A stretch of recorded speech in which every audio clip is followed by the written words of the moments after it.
Top 10 Telugu movies ఓవర్సీస్‌లో ఏ movies ఎక్కువ collection సాధించాయో ఈ వీడియోలో అయితే చూద్దాం. ముందుగా మన ఛానల్‌ని మొదటిసారిగా చూస్తున్నట్టయితే సబ్స్క్రైబ్ చేసుకోండి. అలాగే ఒక చిన్న లైక్ అయితే ఇవ్వండి. ఇంకా మోర్ వీడియోస్ కోసం పక్కనే ఉన్న బెల్ ఐకాన్ అయితే క్లిక్ చేయండి. ఇక విషయానికి వస్తే నెంబర్ 10 ప్రశాంత్ వర్మ దర్శకత్వంలో తేజ సజ్జా హీరోగా రీసెంట్‌గా రిలీజ్ అయిన హనుమాన్ మూవీ సూపర్ హిట్ టాక్‌తో కేవలం 4 రోజుల్లోనే 3.6 మిలియన్లు వసూలు చేసి నెంబర్ 10 పొజిషన్‌లోకి అయితే ఎంటర్ అయిందనే చెప్పాలి. నెంబర్ 9 ఓం రౌత్ దర్శకత్వంలో ప్రభాస్ హీరోగా నటించిన ఆదిపురుష్ మూవీ యావరేజ్ టాక్ తో ఈ మూవీ 3.17 మిలియన్లు వసూలు చేసి నెంబర్ 9 పొజిషన్ లో నిలిచింది.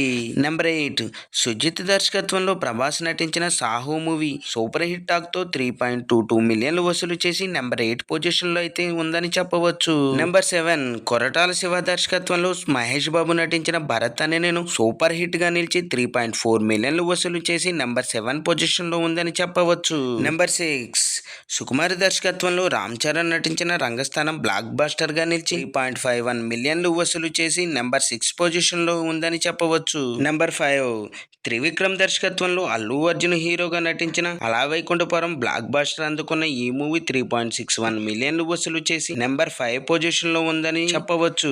నెంబర్ 4 రాజమౌళి దర్శకత్వంలో ప్రభాస్ నటించిన Baahubali the beginning industry hit గా నిలిచి 8.46 మిలియన్లు వసూలు చేసిన ఈ మూవీ నెంబర్ 4 పొజిషన్ లో ఉందని చెప్పవచ్చు. నెంబర్ 3 ప్రశాంత్ నీల్ దర్శకత్వంలో ప్రభాస్ నటించిన సలార్ మూవీ సూపర్ హిట్ అందుకున్న ఈ మూవీ 8.9 మిలియన్లు వసూలు చేసి నెంబర్ 3 పొజిషన్ లో ఉందని చెప్పవచ్చు. నెంబర్ 2 రాజమౌళి దర్శకత్వంలో రామ్ చరణ్ ఎన్టీఆర్ నటించిన triple R movie industry hit గా నిలిచిన ఈ మూవీ 15.15 మిలియన్లు వసూలు చేసి నెంబర్ 2 పొజిషన్ లో నిలిచింది అని చెప్పవచ్చు. నెంబర్ 1 రాజమౌళి దర్శకత్వంలో ప్రభాస్ నటించిన all time industry movie Baahubali the conclusion 22 మిలియన్లు వసూలు చేసి టాప్ నెంబర్ 1 జాబితాలో నిలిచింది. ఇక ఈ టాప్ 10 మూవీస్ లిస్ట్ లో ప్రభాస్ నటించిన 5 మూవీస్ ఉండటం గమనార్హం. చూశారు కదా ఫ్రెండ్స్, ఈ రోజు టాపిక్. ఈ వీడియో కనుక మీకు నచ్చినట్లయితే లైక్ చేయండి, మీ ఫ్రెండ్స్ తో షేర్ చేసుకోండి, ఎలా ఉందో కామెంట్ పెట్టండి. అలాగే సబ్స్క్రైబ్ చేసుకోవడం మాత్రం మర్చిపోవద్దు ఫ్రెండ్స్.